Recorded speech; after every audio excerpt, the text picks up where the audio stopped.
Welcome back. In coronavirus pandemic news, we start with Spain, which has recorded 585 more COVID-19 related deaths, taking the tally to over 19,000. The number of cases in the country has risen to nearly 183,000. Meanwhile, the death toll in the United States is nearing 35,000 and cases have risen to 667,000.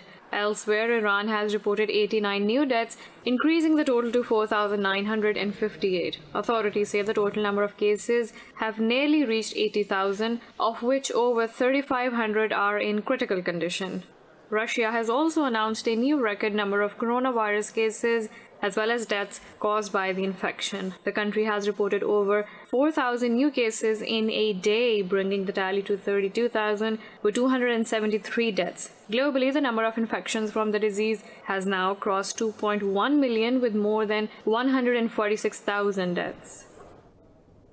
The UK says the lockdown imposed to curb the spread of coronavirus will remain in place for at least 3 more weeks. Meanwhile, aid agencies are concerned about the situation in war-torn Middle East and Africa as the number of cases continues to grow. Details in this report. The World Health Organization has called for a cautious and measured approach as some countries start easing restrictions enforced to combat the coronavirus.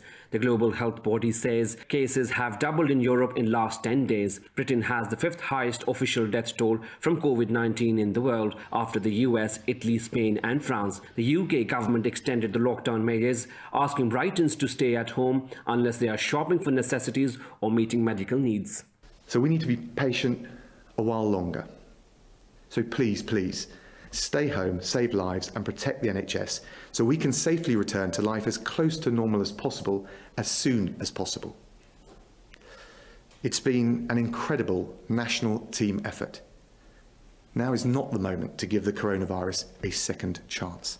Coronavirus outbreaks across Middle East threatens to shatter the lives of millions in conflict zones. The International Committee of Red Cross said curfews and lockdowns are making it difficult or impossible for many to provide for their families. The agency called on authorities in Syria, Iraq, Yemen, Gaza, Lebanon and Jordan to prepare for socio-economic aftermath. When you see the footages of emergency wards in New York, in Milan, in Madrid, you're really concerned about a place like Yemen, because obviously they won't be in a position to provide such a level of healthcare, and even this level of healthcare was not and is not enough to treat all the patients in the West. Russia's President Vladimir Putin has postponed a massive World War II parade held annually on May 9th in the capital, Moscow. He said the risk associated with the epidemic, whose peak has not passed yet, are extremely high. In Pakistan, the number of coronavirus cases has jumped past 7,000, with nearly 500 infections reported in the last 24 hours. Health officials said 11 more people died in the past day, bringing the death toll to 135. Officials said 1,765 patients have recovered from the disease so far. The medics said the ratio of locally transmitted cases has increased to 59%. In the last 24 hours, the provinces of Sindh and Khyber Pakhtunkhwa recorded the most number of cases with 45 each. Meanwhile, a team of Chinese doctors has returned after providing medical assistance to Pakistani health officials. The team stayed in the country for 2 weeks and met authorities in Rawalpindi, Islamabad, Lahore and Karachi. In another news, in occupied Kashmir, Indian troops have martyred 4 people in the valleys Shopian and Kishtwar districts. The youths were killed during cordon and search operations in the Deru-Kigam and Dachan areas. The All Parties Hurriyat Conference has urged the international community to help stop Indian atrocities in the occupied valley. The occupation forces have martyred around 100 people during the ongoing 8-month siege of the valley. The troops have injured over 950 civilians using brute force, tear gas shelling and torture since 5th August. Meanwhile, Kashmiri leaders have urged the UN to help stop Indian atrocities in the region. In another development, the Taliban have released another 20 Afghan soldiers as part of a peace deal signed with the US in Doha. In a tweet, Taliban spokesperson Zabiullah Mujahid said the prisoners were released in the Laghman province. Since 8th April, the group has released a total of 60 soldiers in exchange for over 350 fighters. The two sides are required to free 6,000 inmates under the deal, which is crucial for peace in Afghanistan. The deal also requires the Taliban to reduce violence and bar extremist groups from operating in areas under their control. Iran's Defense Minister Brigadier General Amir Hatami says the illegal American presence in the Gulf is creating insecurity in the region. Speaking to reporters in Tehran, the minister also dismissed U.S. reports of harassment by Iranian vessels as baseless. Earlier, the U.S. military said 11 Iranian vessels came too close to U.S. guard ships in the Gulf, calling the move dangerous and provocative. Tensions soared in the region after a U.S. drone strike in Baghdad killed Iranian commander Qasem Soleimani earlier this year. Iran retaliated by firing a dozen ballistic missiles at Iraqi bases housing U.S. troops. The warring parties in Yemen continue attacks, accusing each other of breaking the ceasefire. The Saudi Arabia-led coalition said Houthi rebels violated truce 100 times during the past 24 hours. The coalition said it exercised self-restraint against the Houthi violations. It reiterated its commitment to the ceasefire declared last week amid the coronavirus outbreak. On the other hand, the Houthi rebels say the coalition hampered the ceasefire over 200 times this week. They said the coalition targeted positions in Hamdan and a rocket launch pad in Harf Sufyan. Meanwhile, Russia has called on Yemen's warring parties to cease hostilities and engage in political process. UN Yemen envoy Martin Griffiths says he expects countries' warring sides to agree on a nationwide ceasefire in the immediate future. Addressing the UN Security Council, Griffiths said he has been negotiating with the parties and good progress has been made in this regard. He also urged both parties to adopt key economic and humanitarian measures and a resumption of political talks. Last month, UN Secretary General Antonio Guterres called for a global ceasefire so the world can focus on fighting the coronavirus pandemic. So far, only one case of COVID-19 has been confirmed in Yemen, but 24 million people in the country require humanitarian aid. Yemen has been mired in conflict since Houthis ousted the government of President Abdurabu Mansour Hadi in 2014.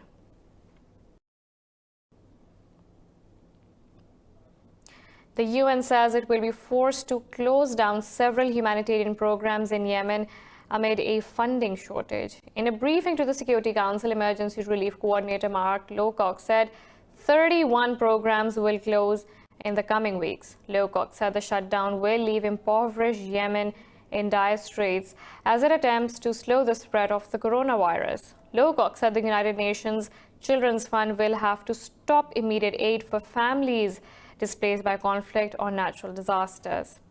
Yemen has been devastated by years of war and lacks much of the vital infrastructure that is needed to tackle the virus. Palestinians are observing Prisoners' Day to mark solidarity with innocents detained by Israeli forces. International human rights groups have called on Israel to release the prisoners to avoid the coronavirus spread. The International Committee of the Red Cross has expressed concerns over the danger of COVID-19 to the detained Palestinians.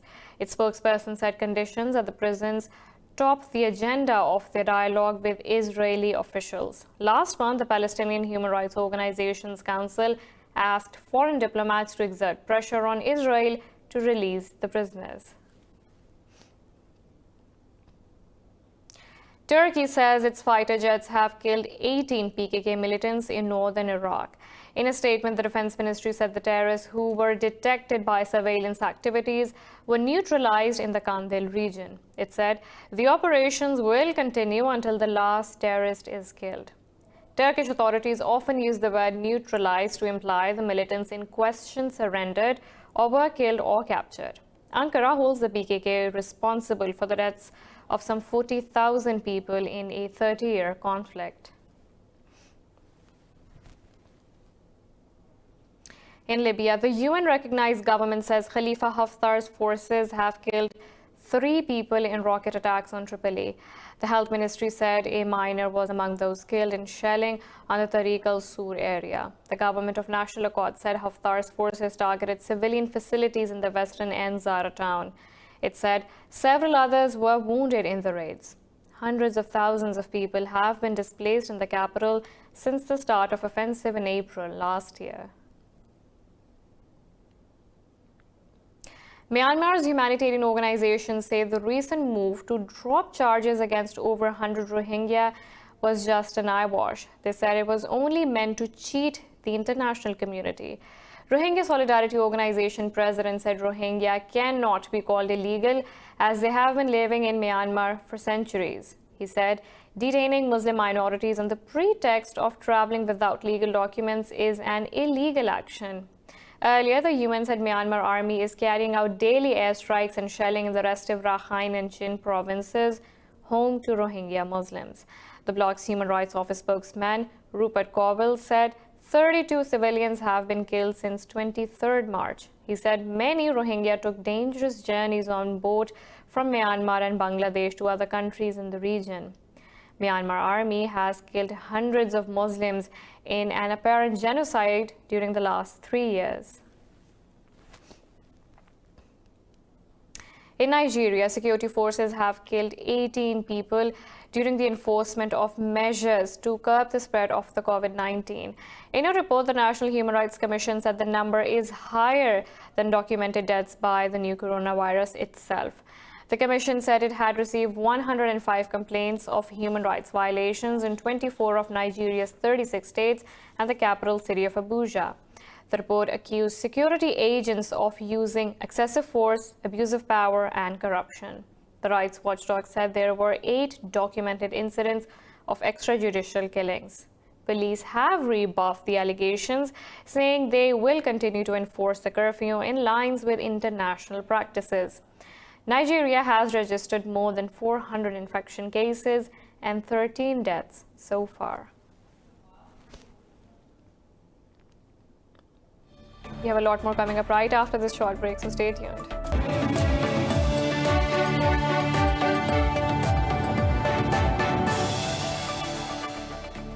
Welcome back.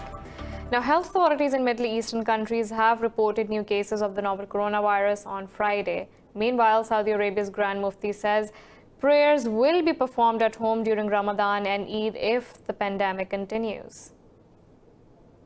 The kingdom announced it has recorded 4 new COVID-19 related deaths and recorded 59 cases of recovery. The total number of infections in the kingdom stands at 7,142. Qatar has reported 560 new COVID cases, taking its total number to 4,663, with 49 people recovering in one day. Oman recorded 50 fresh cases, bringing the total to 1,169, including 176 recoveries. According to the Omani Health Ministry, 5 COVID-19 patients have died in the country so far. Kuwait has reported 134 cases, bringing total to 1,658. In Lebanon, 5 new cases raised the total to 668, while the death toll remained at 21 for the second straight day. The Palestinian Health Ministry recorded 12 cases, bringing the total to 307, including 13 in the Gaza Strip. 1 new case was confirmed in Libya, taking the total to 49, including 11 recoveries and 1 fatality. In the Democratic Republic of Congo, 5 new Ebola infections have been recorded in the northeastern city of Beni since last week. The new flare-up in cases reported as the government was about to declare an end to the deadly pandemic. In a statement, the WHO said small outbreaks are common towards the end of an epidemic. It said health workers are often able to prevent the virus from spreading by quarantining and vaccinating contacts of new cases. WHO's local officials said the 2 newest cases were found in a woman and a young man. Demonstrations were also staged against the authorities for poor handling of the cases in the country. The DRC has also reported nearly 300 cases of the coronavirus and 23 deaths. As many as 940 of the 2,300-strong crew aboard France's aircraft carrier, the Charles de Gaulle, have tested positive for COVID-19. After a closed hearing, the French Senate said that 500 crew members from the carrier itself had shown symptoms of the virus. The military has defended its handling of the spread of the coronavirus aboard its flagship aircraft carrier. The Navy is investigating how so many sailors caught the virus. Last week, the aircraft carrier was brought home 10 days early from its Atlantic deployment after some sailors showed symptoms. An escorting frigate and carrier pilots are also in quarantine. China has rejected allegations of covering up the coronavirus outbreak, saying the government does not allow such acts. This comes as the Chinese city of Wuhan raised its death toll from COVID-19 by 50%, bringing the total to 3,869. In a briefing, Foreign Ministry spokesperson Zhao Lijian said the revision of Wuhan's toll was the result of a statistical verification to ensure accuracy. He said revision of medical statistics is a common international practice. Wuhan, where the virus first appeared, added another 1,290 fatalities to the 2,579 previously counted. After Wuhan, China revised its national death toll to 4,632. The US, the UK, and France continue to raise questions on China's transparency of the COVID-19 pandemic. Following a video call between G7 leaders, the group has committed to a strong coordinated response to the coronavirus pandemic. Washington, which holds the group's presidency, says a thorough review and reform of the World Health Organization has also been agreed on. A White House statement issued after the conference says the group agrees to take every measure possible to resolve the ongoing crisis. Using strong words, the statement adds much of the call centered on the WHO's lack of transparency and mismanagement of the crisis. Meanwhile, a statement from the EU says the bloc has called for strong cooperation with existing international organizations in the fight against the virus. Speaking to reporters after the call, Canada's Prime Minister Justin Trudeau said the G7 is committed to helping the world make an economic recovery after the crisis. A statement from the UK PM's office said the G7 agreed on rapid vaccine development, crucial to ending the pandemic. Germany has criticized the US for defunding the World Health Organization, calling it kicking a pilot off an airborne plane. At a news conference, Foreign Minister Heiko Maas urged the US administration to rethink the decision, saying it made no sense. He said funding has been stopped at the worst possible time during the coronavirus crisis. Maas said strengthening the global health body is one of the best investments. Meanwhile, Russian Foreign Minister Sergei Lavrov discussed Ukrainian settlement with Maas. Lavrov said Kiev authorities are taking actions that hinder the full implementation of the Minsk agreement. The two foreign ministers agreed for united efforts to stem the spread of coronavirus. In Ukraine, fire around the defunct Chernobyl nuclear plant has pushed pollution levels in the capital Kiev to the worst in the world. The development comes as air quality levels improve worldwide because of lockdowns put in place to curb the novel coronavirus. In a statement, the health ministry said smog has formed in Kiev and the surrounding areas, but it does not carry a chemical or radiological threat as the radiation background is within normal limits. It said this smoke can cause headaches, coughs, difficulty in breathing, and eye irritation. Police said a huge fire was started by arsonists in the forest around Chernobyl earlier this month. The Chernobyl plant had been abandoned nearby town of Pryapath, has become a tourist attraction since the US television mini-series aired last year. European astronomers have found another proof of the existence of a black hole in the center of our galaxy, the Milky Way. They say the discovery proves Albert Einstein's general theory of relativity. The Max Planck Institute for Extraterrestrial Physics said they have found that the star S2 has a rosette-shaped orbit. They said after observing the S2 star for 27 years, they saw how space, time, and gravity form dense objects warped space around them. This discovery strengthens the evidence that Sagittarius A must be a black hole and has 4 million times the mass of the Sun.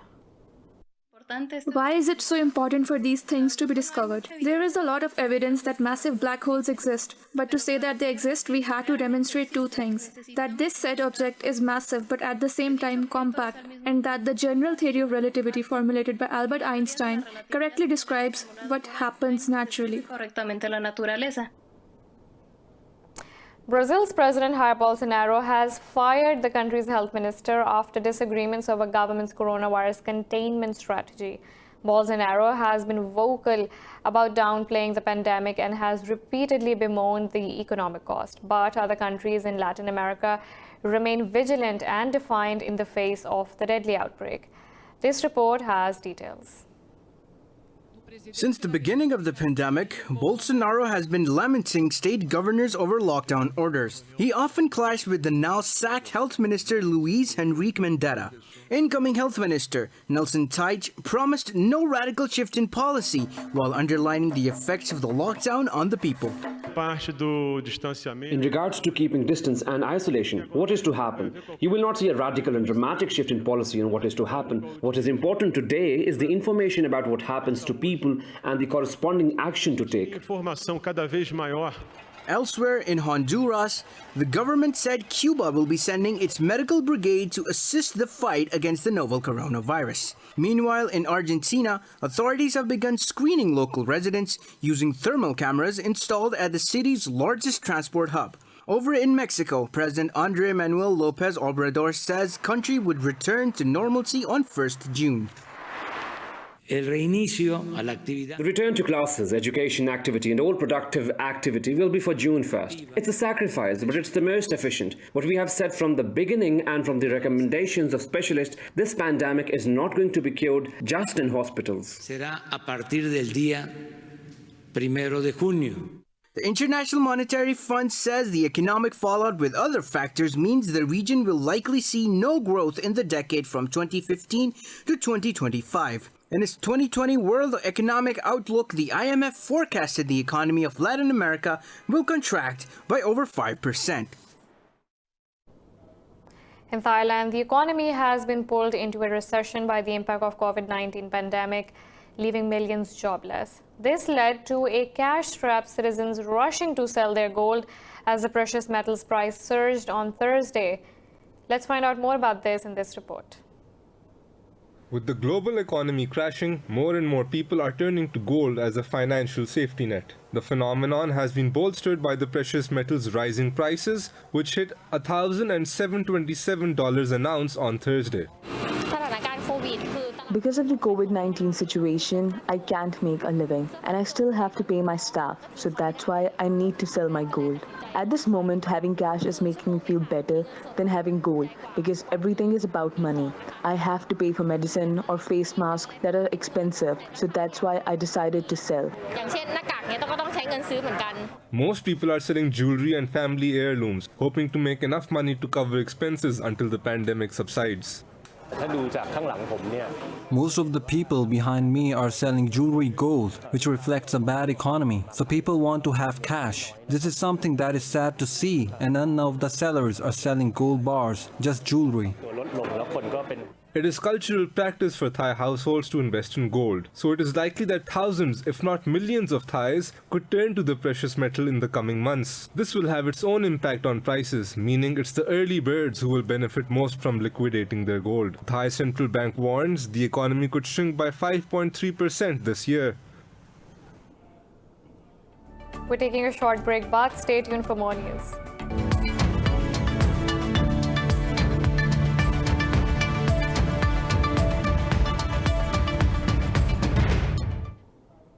Some glimmer of hope as the International Monetary Fund has approved nearly $1.4 billion in emergency financing for Pakistan to fight against COVID-19.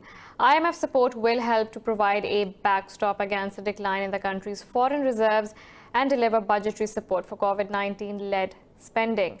IMF said the economic impact of COVID-19 is expected to be significant, giving rise to large fiscal and external financing needs. The amount was approved as a low-cost, fast-disbursing loan under the fund's rapid financing instrument. This is not part of Pakistan's ongoing IMF program. Meanwhile, the Ministry of Finance has estimated that Pakistan will get a debt relief of about $1.5 billion extended by G20 nations. Earlier, the State Bank of Pakistan slashed its interest rates by 2 percentage points to 9% as a stimulus measure. Now, prospects for Pakistan's economy are looking up as the stocks have risen 5% a day after the central bank slashed the country's policy rate by 2 percentage points to 9%. The benchmark ASE 100 index almost gained 1,500 points. The International Monetary Fund's approval of almost $1.5 billion for Pakistan has also fueled bullish sentiments. IMF support will help to provide a backstop against a decline in the country's foreign reserves and deliver budgetary support for COVID-19-led spending. The Pakistani rupee also strengthened against US dollar. The Center for International Environmental Law says oil and gas companies are lobbying governments for public funds and weaker regulations, citing the COVID-19 crisis. In a report, the law firm said the industry was showing signs of systemic weakness even before the virus. The CIEL said leading firms have lost an average of 45% value since the pandemic started.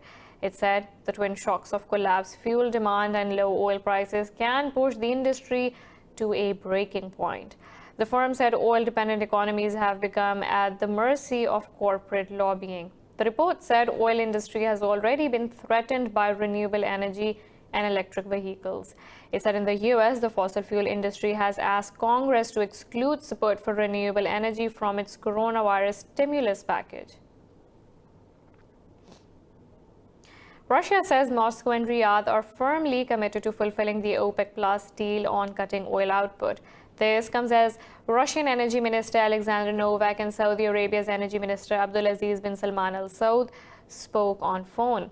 In a statement, Russia's energy ministry said both will continue to closely monitor and take any necessary steps with OPEC Plus on the oil market. Russia and Saudi Arabia are also confident that their partners in OPEC Plus and other producers will fulfill the undertaken commitments. The ministry said both sides noted that Russia and Saudi Arabia have done a lot for reaching a historical agreement. OPEC Plus have agreed to reduce their combined oil production by 9.7 million barrels per day in May and June.